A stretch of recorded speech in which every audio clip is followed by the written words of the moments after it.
Buenas noches, estimada Jessica. Un gusto poder continuar con nuestra tutoría. Nos quedamos en la sección 6 del capítulo uno. Entonces, no terminé. Necesito añadir algunas ideas del mismo. Entonces, el, el acápite 6 versa acerca de en qué sentido la obligación del bien común es una norma natural.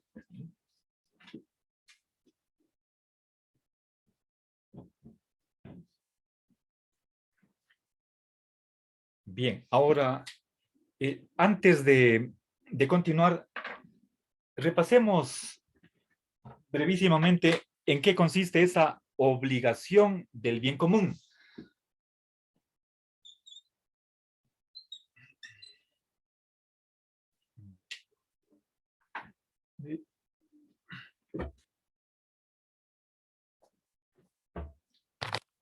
A ver, el principio del bien común es doble. Por una parte, le podemos entender en el sentido de que estamos obligados a aportar, a colaborar con la preservación y el aumento del bien común.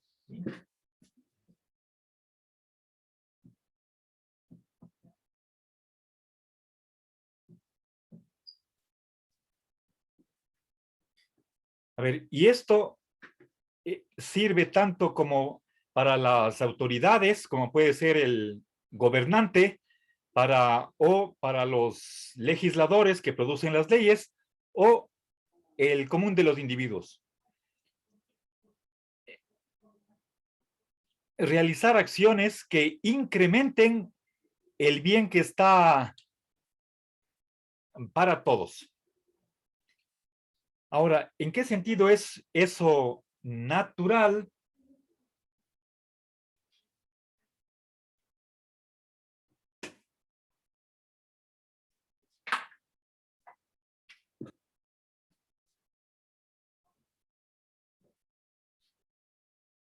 ¿Ya?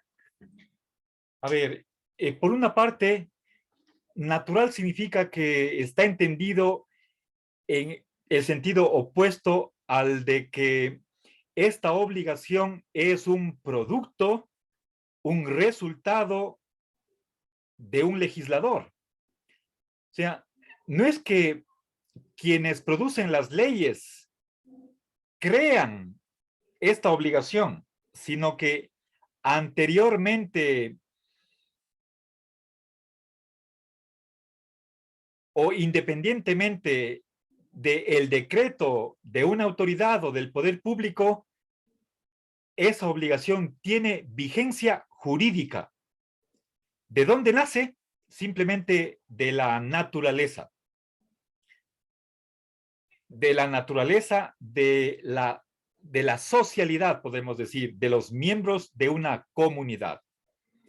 Es decir, si nosotros nos preguntáramos por cuál es el origen o cuál es la fuente de esta obligación y la respuesta es está en la naturaleza, hay que entenderlo en el sentido de que la esencia de las relaciones sociales, la socialidad, exige que cada uno colabore con el bien de todos.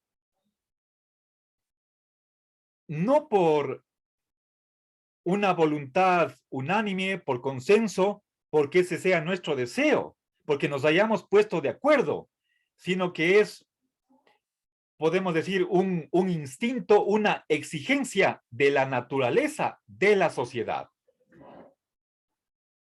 Bien, entonces, el,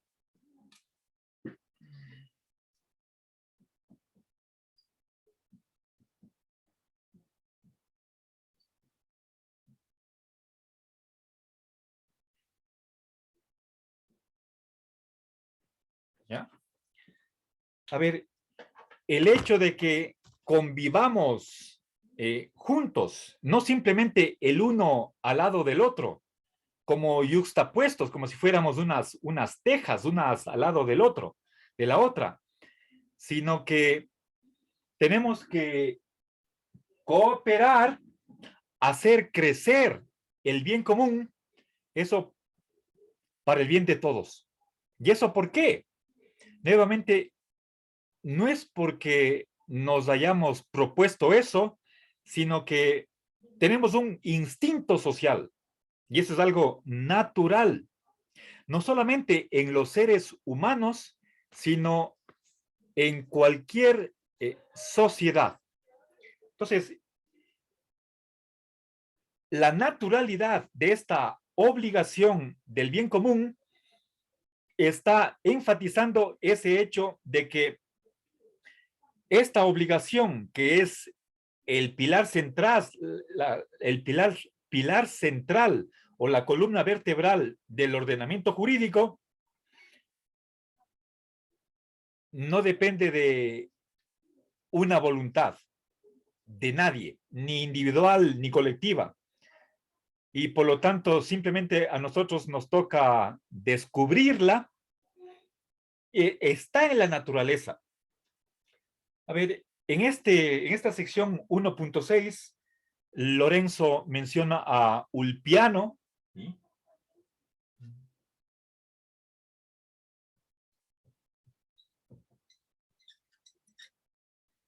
Él era un jurisconsulto romano, si no estoy mal, del siglo II, y que fue quien dijo que el derecho natural es lo que la naturaleza prescribe a los animales. O en vez de prescribir, una traducción alternativa es la de que el derecho natural es lo que la naturaleza enseña a los animales. Aunque prefiero, creo que la traducción correcta es prescribir, lo que manda, lo que ordena la naturaleza a los animales. Ahora, al respecto, creo que ya mencioné en otra de las tutorías que cuando hablo aquí de socialidad, no me estoy refiriendo solamente a una sociedad humana o incluso solamente a una sociedad animal, sino que podemos ir muchísimo más lejos y generalizar, elevarnos a un plano muchísimo más abstracto o universal para cualquier tipo de sociedad, humana o no humana, animal o no animal, se da esta obligación de el bien común. ¿Y eso de dónde brota? Simplemente de la naturaleza de la misma sociedad. Bien, entonces, ese es uno de los sentidos de lo que significa la naturalidad de esta obligación del bien común. A ver, por ejemplo, si es que hubiera ángeles, sociedad de ángeles, ¿para qué están juntos? ¿Por qué viven juntos? Entonces, la respuesta va a ser, si forman una sociedad, es para el bien de todos. Bien, entonces, estamos en ese nivel de generalidad. Esta naturaleza no es humana, no es animal, sino la naturaleza de la sociedad, de cualquier sociedad. Entonces, voy a explicitar humana o no, animal o de otro tipo, ¿sí? Es decir, eh, nos elevamos a un nivel plenamente universal. Incluso Lorenzo se pone a especular acerca de si hay o no en algún otro lugar del universo, sociedades en las que haya vida inteligente, con seres que tengan algo semejante a lo que en nosotros es la voluntad, o algo similar a lo que son los deseos, las apetencias, las inclinaciones, en donde quiera que haya un grupo de individuos con una capacidad de conocer el mundo, su entorno, una autoconciencia, por más que sea perceptiva y no algo más complicado como es lo intelectual, racional, y además tengan ese motor que les mueve en una determinada dirección, según lo que piensen o lo que determine sus emociones, sus sentimientos, todo su carácter, entonces tiene que haber normas que rijan esa agrupación, esa convivencia, tiene que haber una autoridad y tiene que haber sanciones para los incumplimientos de esas normas. ¿Cuál es la norma suprema de ese sistema? La obligación del bien común. Obligación de aportar a ese bien común y como contrapartida, como de regreso, recibimos nosotros el derecho de participar de ese bien común, condicionado a que nosotros trabajemos por el bien de todos. Profe, por ejemplo, podemos comparar este bien común con la supervivencia. Por ejemplo, una vez vi un documental sobre los leones que ellos se organizaban para cazar y eso. Entonces, el bien común, bueno, ellos se organizaban para sobrevivir, ¿no? Este es el bien común. Igual la supervivencia es lo que movía sus relaciones, ¿no? Es la supervivencia simplemente sería uno de los elementos del bien común.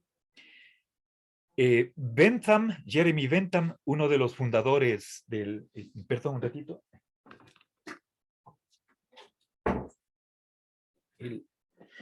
Bentham, uno de los fundadores del utilitarismo, caracteriza el bien común por 4 rasgos. Uno de ellos es la sobrevivencia. Entonces, por supuesto, hay especies de animales, de mamíferos superiores que viven en comunidad. Y el propósito, la finalidad de vivir juntos es velar por el bien de todos. Cada uno tiene esa misión, no porque conscientemente se den ellos a sí mismos esa regla, sino que quieran o no, les guste o no, esa regla está ahí en el grupo por el hecho de constituirse como tal. Entonces, obviamente, le agradezco por su ejemplo. Un león o una manada de leones se agrupa y uno de los objetivos es enfrentar el, el medio ambiente. Eso en parte les determina. Quieren sobrevivir y la vida se hace más fácil cuando se juntan. Por supuesto, hay otras especies que están dotadas de otra estructura, tienen otras habilidades y pueden sobrevivir en aislamiento, solos. Ese no es el caso de los leones y por lo tanto tienen que cuidar, cada uno tiene que cuidar del grupo. La sobrevivencia es uno de los aspectos, pero no, no digamos, no reduzcamos lo que es el bien del grupo simplemente a la sobrevivencia. Hay muchísimas otras cosas más, ¿sí? Por ejemplo, la seguridad. A ver, ya no recuerdo las otras 2 características que Bentham incluye dentro de lo que es el bien común. Pero en el caso de Lorenzo, cree que del bien común se derivan todos los demás valores. ¿Sí? A ver.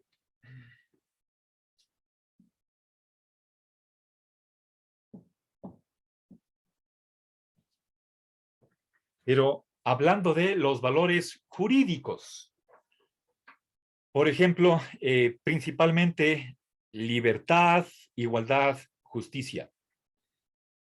Pero en realidad, si nosotros recordamos cuáles son los componentes del bien común, entonces, por una parte, vemos que tiene que ser un bien. ¿El bien de quién? De todos y cada uno de los individuos, de la sociedad. ¿Y qué es lo que le hace bien a cada individuo? Si es que hablamos de los seres humanos, entonces podríamos pensar en agua y alimentación, vivienda, salud, educación, trabajo, seguro social, etcétera, etcétera. Eso que le hace bien al individuo forma parte del bien común. Es común porque es poseído por todos, por la sociedad en su conjunto, y es disfrutado individualmente. ¿Sí? Entonces, sin esa conciencia de que el bien común, a ver, es creado por todos y es para todos. ¿Sí?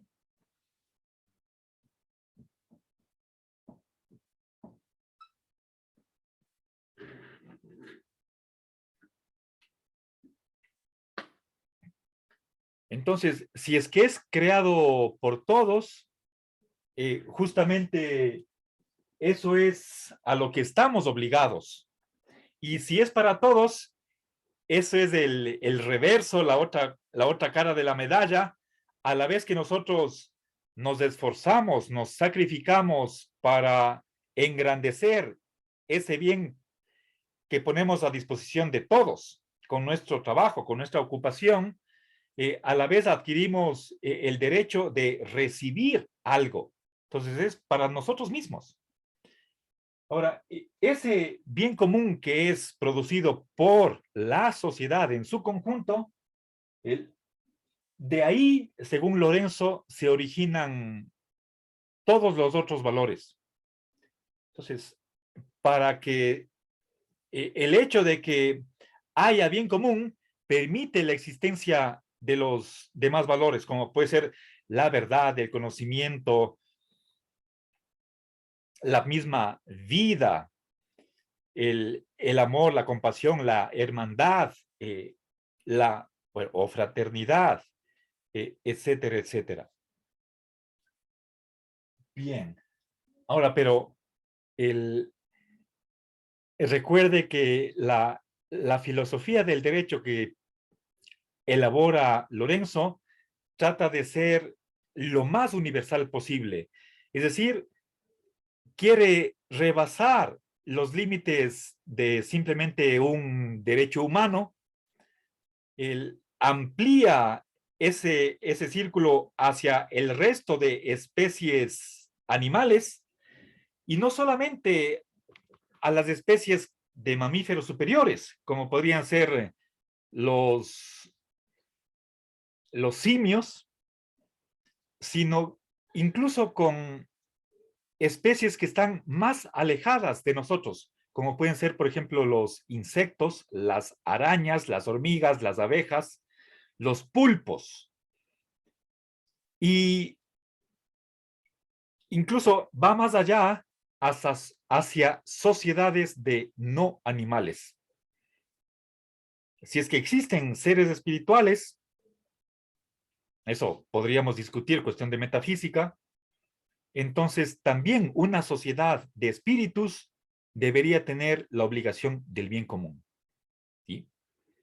Entonces, ubiquémonos en el plano más general posible, más universal, y por supuesto, entonces, estamos pensando no solamente en nuestra galaxia, la Vía Láctea, que es simplemente una de miles de millones de galaxias. Además hay racimos de galaxias, igual en una cantidad de miles de millones. Entonces, cuando nosotros miramos que como cada vez más y más los cosmólogos tienden a admitir que el universo es infinito, entonces, dentro de ese contexto, tratemos de hacer una filosofía del derecho plenamente universal y no quedarnos simplemente con una visión de la sociedad humana. ¿Sí? Bien, entonces estamos sentando las bases de cómo debería organizarse cualquier sociedad. Por supuesto, a nosotros nos interesa la sociedad en la que vivimos y que ya en otra ocasión mencioné, no está constituida solo por seres humanos, sino que es interespecífica. Tenemos mascotas, vivimos con otras especies animales, están como cautivas o domesticadas. Y entonces, vayamos más allá de lo humano y hagamos filosofía propiamente dicha, con esa aspiración universal. Bien, entonces quisiera que nos alejemos, por ejemplo, de esa visión del antiguo tomismo, de que hacía nacer el derecho natural de la naturaleza humana. Lorenzo no se queda con esa visión estrecha, sino que la amplía y ni siquiera va a lo que puede ser lo biológico, sino que todavía va más allá, independientemente de cuál sea nuestra respuesta con respecto a esta cuestión metafísica de si todo lo que existe es material o también podrían existir seres inmateriales, incluso en esa posibilidad que podría discutirse, se dé o no se dé, independientemente de cuál sea nuestra respuesta a ese problema de la metafísica, desde la filosofía del derecho tratamos de hacer de dar una visión de lo que son los deberes jurídicos para cualquier tipo de sociedad, real o posible. ¿Sí? Bien, y si es que todavía más, permítame, a veces se habla de pluriversos.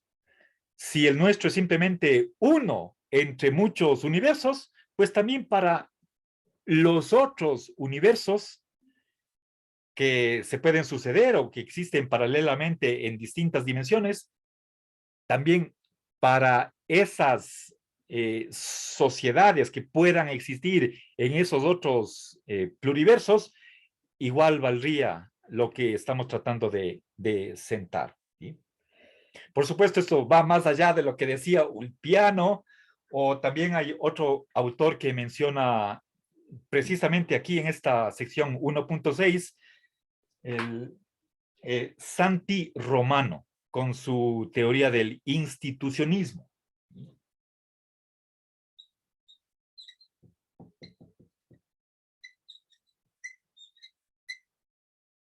¿Sí?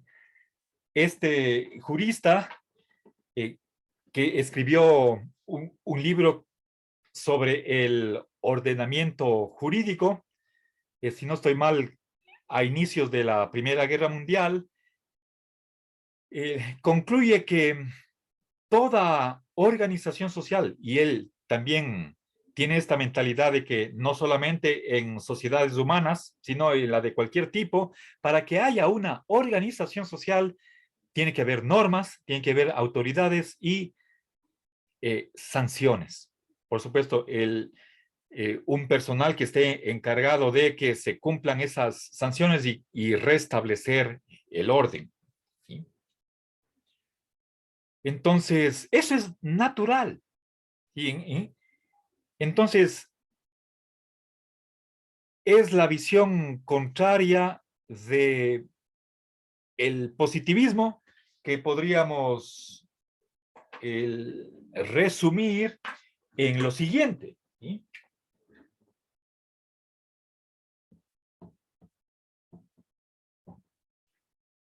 La visión, o mejor dicho, la versión más, a veces, pura y dura del positivismo es el legalismo, ¿sí?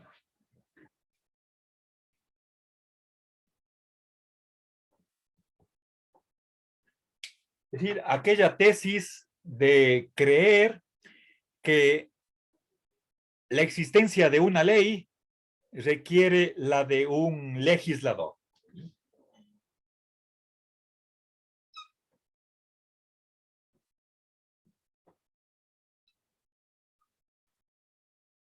Bien, es decir, un, una autoridad que decrete la ley. Sin autoridad no hay ley. Eso es la corriente central del positivismo. Entonces, no podemos eh, aplicar este molde, este modo de pensar a esta naturalidad de la obligación del bien común. Entonces, estoy dándole la otra visión opuesta a la del positivismo. No es que estamos obligados a contribuir al bien común porque así lo dice la Constitución, ¿sí? De hecho, por ejemplo, si no estoy mal, en la Constitución de la Segunda República Francesa en 1848, después de la Revolución de París, el restablecimiento de la República está ahí plasmado en la Constitución, pero obviamente detrás de esas letras plasmadas sobre papel está la influencia del justnaturalismo, ¿sí? Entonces son leyes eternas, inmutables, y que lo que nosotros tenemos que hacer es simplemente descubrir. Y no es que solo nosotros hemos descubierto esa obligación, sino que también lo han hecho millones de especies de animales, cada especie a su modo, eh, y es algo que se repite a lo largo de la evolución biológica. Eso es lo que nos consta a nosotros, ¿sí? Basados en la evidencia científica. Ahora, por lo que respecta a otros posibles seres sociales que puedan vivir en otras partes del universo, ya eso es pura especulación. Creo que evidencia material para afirmar científicamente una cosa u otra, lastimosamente carecemos de ello, ¿sí? Pero creo que tenemos razones para hacer esa extrapolación. Simplemente, o sea, si nosotros nos ponemos a reflexionar sobre cuáles son las condiciones de posibilidad para una asociación permanente, estable, como es la de cualquier sociedad, entonces de ahí podemos nosotros inferir racionalmente el, qué es lo que posibilita esa sociedad o asociación, esa compañía. Bien, entonces, por supuesto, eso es tenemos que hacerlo racionalmente, aprovechando toda la evidencia empírica de que dispongamos, y encontramos, si nosotros estudiamos cualquier sociedad de animales o la humana, vamos a encontrar lo que nos dice Santi Romano, una autoridad, unas normas y sanciones para las infracciones. Pero en sociedades, incluso en las que las leyes no están creadas por quien tiene el poder, ¿sí? Obviamente, por más que un hormiguero sea una sociedad compleja o una colmena, tienen una organización social elevada, ahí no encontramos que la autoridad sea la que cree las leyes, porque comparado con la sociedad humana, esas sociedades de insectos son muchísimo más sencillas. Es cuando aparecen, cuando se multiplican exponencialmente la individualidad de los miembros de esa sociedad, cuando necesitamos que a la ley natural se añada leyes positivas, donde la autoridad crea leyes positivas que se adicionan a la ley natural que heredamos de otras especies animales. Pero digo, a nivel de hormigas, de abejas,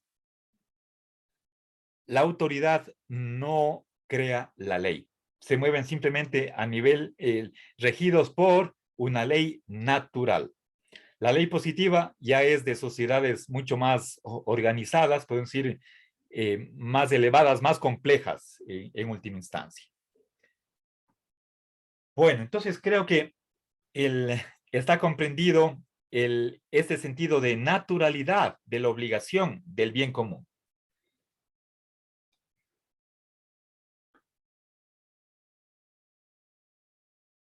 A ver.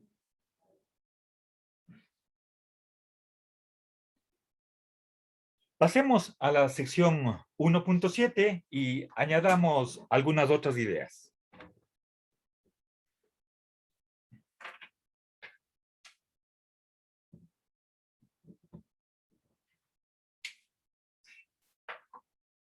A ver, en esta sección se habla acerca de la necesidad de una lógica consistente para el justnaturalismo aditivo.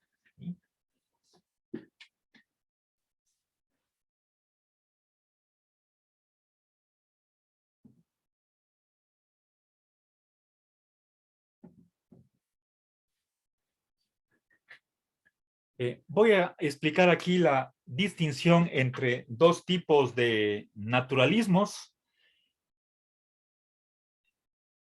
Aparte del aditivo, tenemos el sustractivo.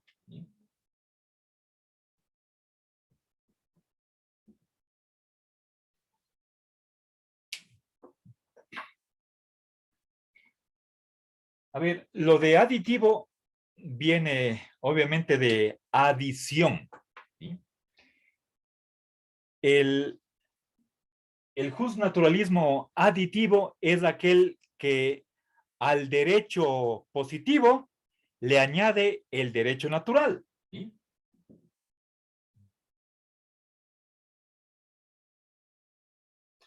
Derecho positivo, quieren, voy a poner una O chiquita voladita acá, ¿sí?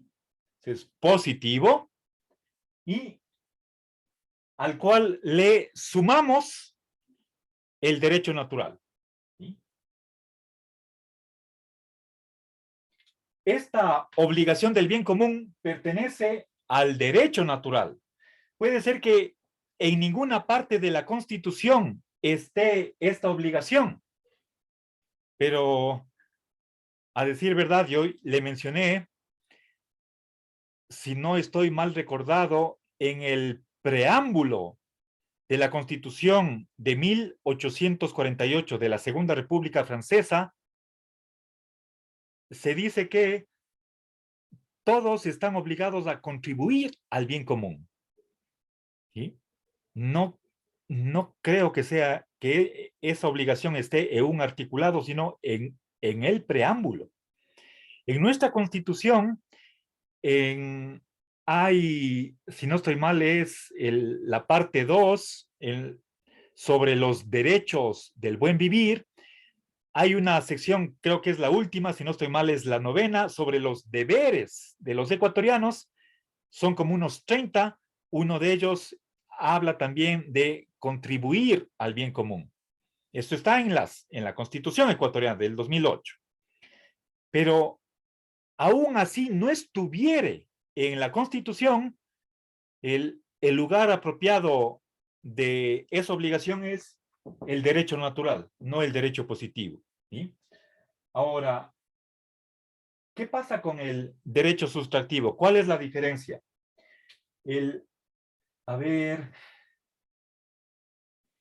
en primer lugar, o sea, se cree que el derecho natural es anterior y superior al derecho positivo, ¿sí?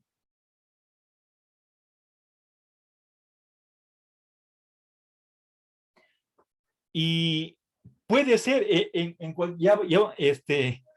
hasta aquí simplemente estoy poniendo los elementos de cada uno de estos dos, pero todavía no he explicado en dónde está la gran diferencia entre ambas versiones del justnaturalismo. ¿Sí? Verán, como usted comprenderá, el derecho positivo puede, y de hecho en la realidad, no siempre se ajusta, se adecua a lo que dice el derecho natural. ¿Sí? Pensemos, por ejemplo, si es que el bien común se opone al bien particular, en el sentido de que piense sobre todo en la versión o en la visión que tienen los marxistas de lo que es el derecho. El, toda la superestructura en donde está el derecho, el Estado, son simples instrumentos de dominación a favor de la clase dominante. Entonces, si nosotros tenemos esa visión de que el derecho positivo favorece, que estamos en el capitalismo, a la burguesía, eso va contra la obligación del bien común. Es decir, el Estado simplemente estaría al servicio de unos pocos y es decir, de una parte de la sociedad, de una clase, y entonces ahí no hay bien común. Si es que eso es así, ahí tenemos un conflicto entre derecho positivo y derecho natural. ¿Sí?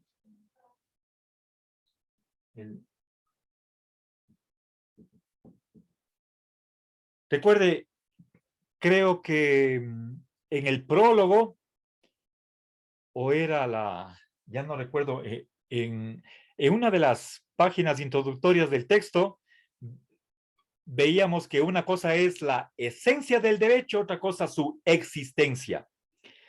La existencia la existencia es el derecho positivo, derecho material, concreto. A veces, en ese derecho, la esencia del derecho, es decir, el derecho natural, esa esencia está degenerada, no está en toda su pureza y por lo tanto se aleja de lo que debería ser. ¿Cómo resolver ese conflicto? O más propiamente es una antinomia.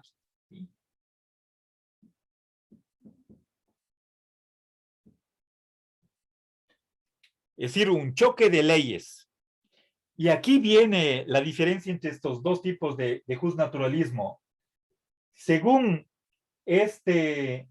sustractivo viene de sustracción, es decir, restar. Cuando el derecho positivo se aleja del derecho natural, entonces, desde este tribunal, ¿sí?, del derecho natural,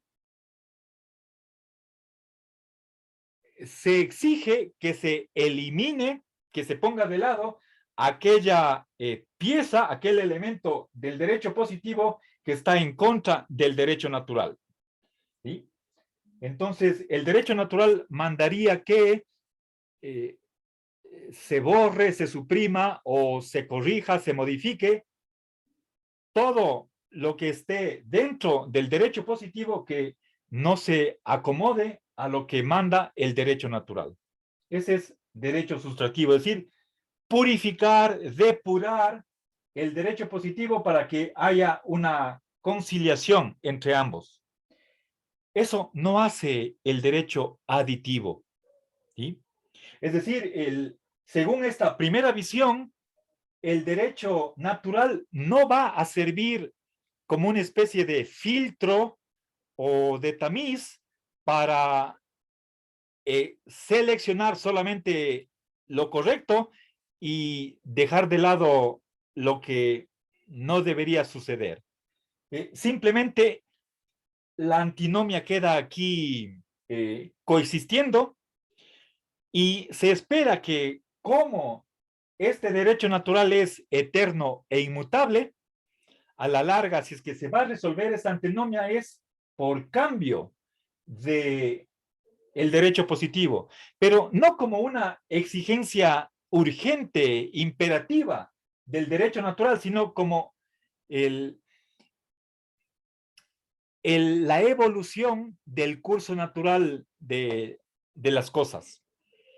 ¿Sí? Entonces, acá lo que hace el justnaturalista aditivo es simplemente colocar al lado del derecho positivo el derecho natural. Pero este derecho natural no va a intervenir activamente para hacer esa purga de todos aquellos elementos dentro del derecho positivo y propiciar su cambio para que se acerque más a lo que debería ser. En cambio, eso sí hace el derecho sustractivo. Creo que le dije esto en alguna otra ocasión, ¿o no? Entonces, bueno, a decir verdad, Lorenzo cree que la posición de él es híbrida, predominantemente es un justnaturalismo aditivo y solamente en casos excepcionales se vuelve un justnaturalismo sustractivo, como por ejemplo cuando reflexiona acerca de el fascismo de Hitler o el ordenamiento jurídico bajo el nacionalsocialismo. Obviamente, esa es una sociedad que se autodestruye, es todo lo contrario de un derecho natural. Ahí hay un derecho positivo arbitrario, eh, incluso podríamos decir irracional, injusto, y eso es lo que condujo a la desintegración de la propia sociedad alemana y en sentido estricto podemos decir que ese conjunto de supuestas leyes en realidad terminaron no constituyendo un ordenamiento jurídico propiamente tal. Entonces, solamente en ese caso excepcional, desde un derecho natural, podemos decir esto no vale. ¿Sí? Y por lo tanto pronunciar la desaparición del derecho positivo. O sea, porque las normas incorporadas dentro de ese ordenamiento, dentro de ese sistema, son sistemáticamente tan opuestas, tan gravemente lesionadoras del derecho natural que desde este derecho se pronuncia la inexistencia del derecho positivo. ¿Sí? Y eso terminó en la extinción de la sociedad. Pero felizmente es una excepción, nada más. También el texto menciona el justnaturalismo mixto. Eso Sería sí, otra, o no, sea, pero es la mezcla de ambos. Ese es el justnaturalismo híbrido, sería otra categoría también. claro, la tercera. ¿Sí? Entonces, tenemos el aditivo, el sustractivo y el híbrido. El de Lorenzo es los tres. Dice predominantemente aditivo y excepcionalmente sustractivo. Por lo tanto, se queda acá. Pero el hegemónico es el de acá. ¿Sí? Justnaturalismo aditivo. Pero en cambio, quienes son, a ver, por ejemplo, supongo que en esta categoría, en la segunda están la mayoría de los justnaturalistas, por ejemplo, Santo Tomás, ¿sí? En nombre del derecho natural podemos juzgar el derecho positivo y desde este derecho natural sirve como una especie de tribunal superior desde el cual pronunciar que hay elementos del derecho positivo que se tienen que suprimir o retirar. O sea, quitar, eso es sustraer. ¿Sí? Bien. Pero entonces, Lorenzo no cree que el, este derecho natural eh, tenga una preeminencia sobre el derecho positivo y además trate de sacar de este ordenamiento todo lo que vaya en contra del derecho natural. Pero activamente, por ejemplo, a través de cambios en la legislatura o en la práctica de los jueces. ¿Sí? Imagínese usted, por ejemplo, en España, gente que perdió su empleo, sus ingresos y no pudo pagar la deuda al banco por la compra de una casa. ¿Qué se hizo? El banco puede sacarle de su casa, pero ¿y qué pasa con esa gente que queda en la calle? ¿Sí? Los jueces pueden darse cuenta de que por más que sea una ley que la fuerza pública les saque de la casa, pueden tratar de atenuar las sanciones y luego, si es que esa práctica judicial se generaliza, puede ser que a la final no sé cómo se llame, Parlamento, Casa de Diputados o la de los senadores, terminen, o las cortes, como se llame, termine cambiando la ley o suavizando la ley. ¿Sí? Pero, ¿por qué los jueces pueden resistirse a la aplicación del derecho positivo? Eso solo sería posible si es que son conscientes o la conciencia pública jurídica tiene puestos los ojos en el derecho natural y ve que parte del derecho positivo está mal y se resisten, tienen recelo en aplicar, pero es porque otros colegas jueces también sienten lo mismo. Y entonces eso puede a la final provocar una modificación en el derecho positivo. Pero eso más es el interés de un justnaturalismo sustractivo. Ahora, ¿por qué a Lorenzo no le interesa mucho el justnaturalismo sustractivo? Aquí viene el papel de la lógica paraconsistente. Si nosotros vemos una antinomia como algo irracional, ilógico, intolerable o invivible, piense usted en una acción que sea a la vez obligatoria y prohibida. Entonces, ¿cómo podríamos hacer eso? Dentro de, con la ayuda de una lógica paraconsistente, podríamos nosotros llevar más fácilmente las antinomias jurídicas de que una ley se oponga a otra ley. No solo dentro, aquí, a dos niveles, entre ley natural y derecho positivo, sino al interior del propio derecho positivo.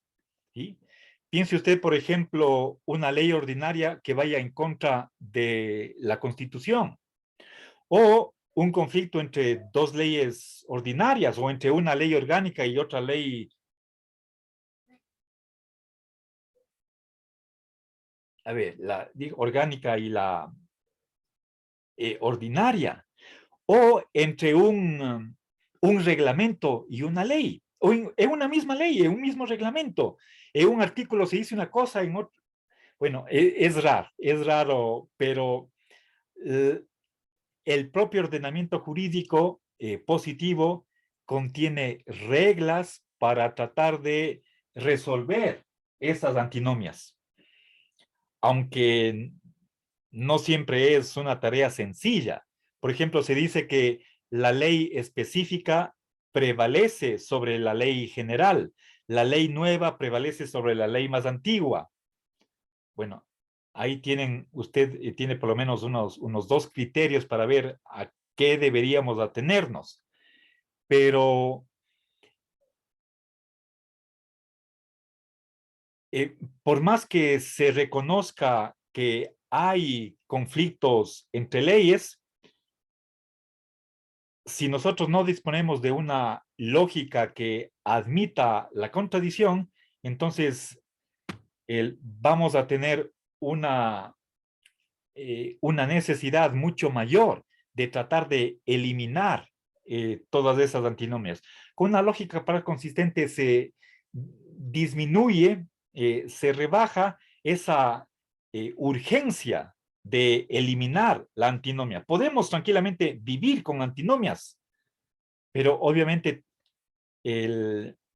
una manera usualmente aceptada de resolverla es a través de jerarquías. ¿Qué es lo primero? ¿Qué es lo secundario? ¿Sí? Bueno, entonces añadamos aquí la cuestión de lógica para consistente.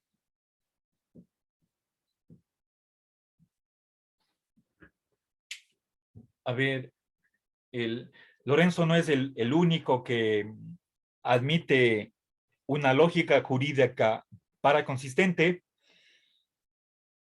En el texto se menciona por lo menos un texto, me parece que estaba coautorado por dos franceses, acerca de admitir que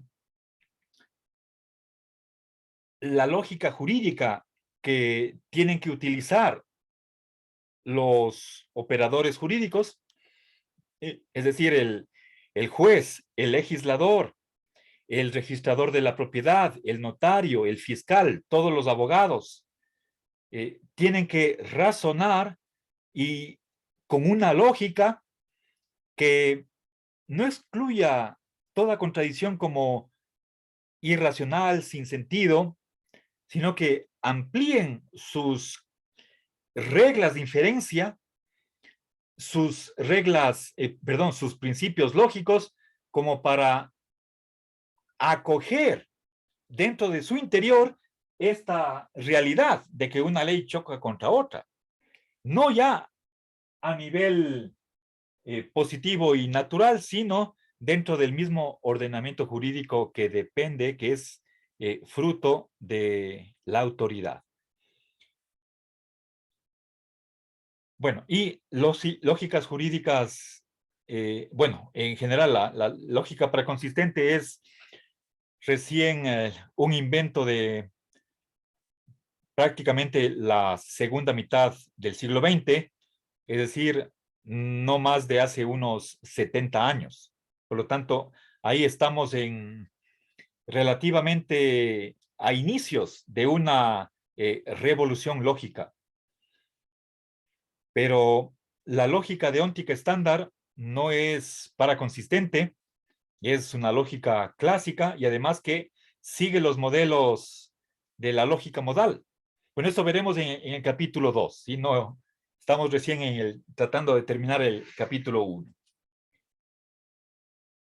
Bueno, ahora pasemos a la sección 1.8.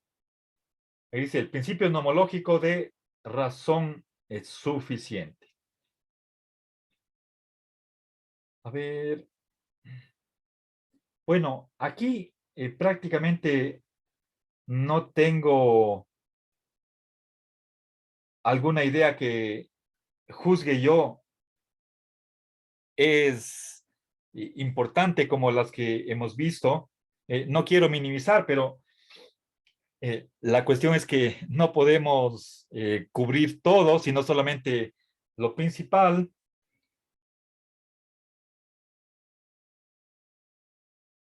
Bueno, tal vez solamente explicar el espíritu de ese acápite.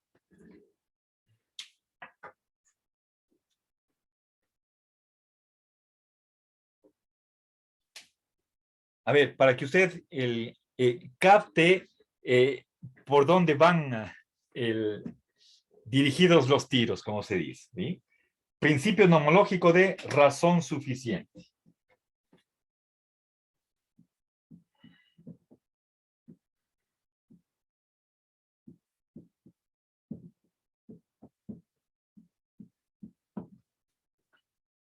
A ver, deme un minutito, le dejo con la tarea de que usted me diga cuál es ese principio, ¿sí? No me demoro, deme unos segunditos. Retomamos, estimada Jessica. ¿Tiene usted alguna respuesta con respecto a esta tarea? Bueno, en el texto se menciona que el imperativo del bien común, esa es la razón suficiente para que existan las autoridades que hagan cumplir ese bien común. Entonces yo creo que es esta conciliación que se nombra en el texto de la esencia y la existencia que para que se dé esa razón suficiente, porque dice que todos, o sea, el derecho jurídico tiene que tener su razón suficiente para ser. Ya, bueno, gracias. Jessica, creo que es iluminador al momento de comprender este principio el pensar en el opuesto. Cuando hablamos de razón suficiente, estamos pensando en un por qué o también en un para qué. Eh,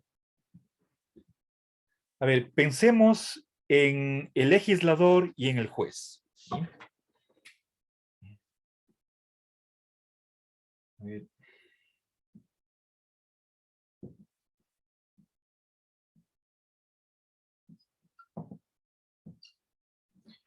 El legislador es el que crea la ley, el juez el que la aplica. Aunque Lorenzo cree que también el juez podría complementar la ley en ciertos casos, siempre y cuando se den las condiciones objetivas para ello. ¿Sí? O sea, un juez no puede ser así tan audaz de añadir alguna pieza legislativa si es que sus colegas le van a sancionar. ¿Sí? Entonces, hay que ver la oportunidad, las circunstancias. Pero es posible, puede ser que, yo le dije, le comenté la cuestión de España, la ley del desahucio.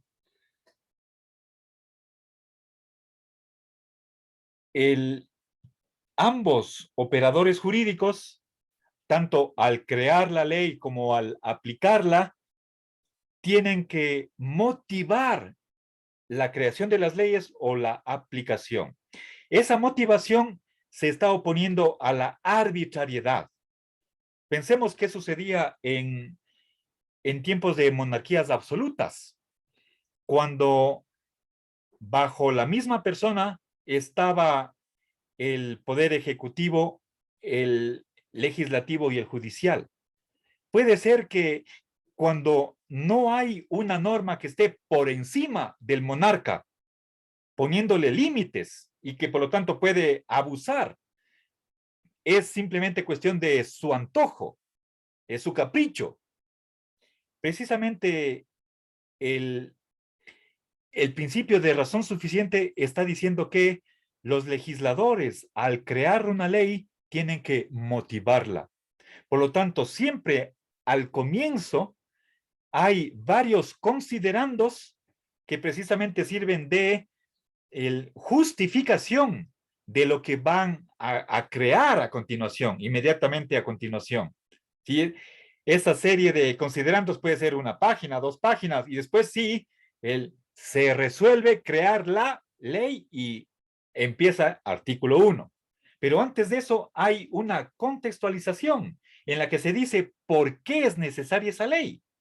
Igual un juez, al momento de dar su sentencia, su veredicto del caso que esté dilucidando, tiene que basarse en tal artículo, en tales evidencias, y por lo tanto el juez dirá, estoy obligado a sancionar por tales y tales razones.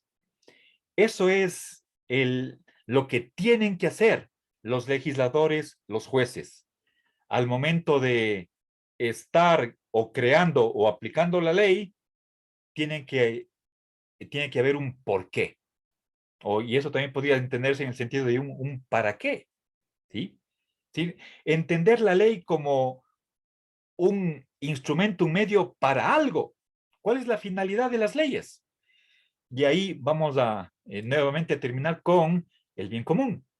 ¿Sí? Perdón, la finalidad de la sociedad es el bien común y la ley no tiene otra finalidad distinta que la finalidad de la propia sociedad. Por lo tanto, como un criterio interpretativo de la ley es qué es lo que va a favorecer el bien común, qué interpretación va a ser más favorable al bien común, ¿sí? Al que tiene que servir toda ley. Bueno, por ahí va es decir, desterrar de el derecho la arbitrariedad. ¿Sí?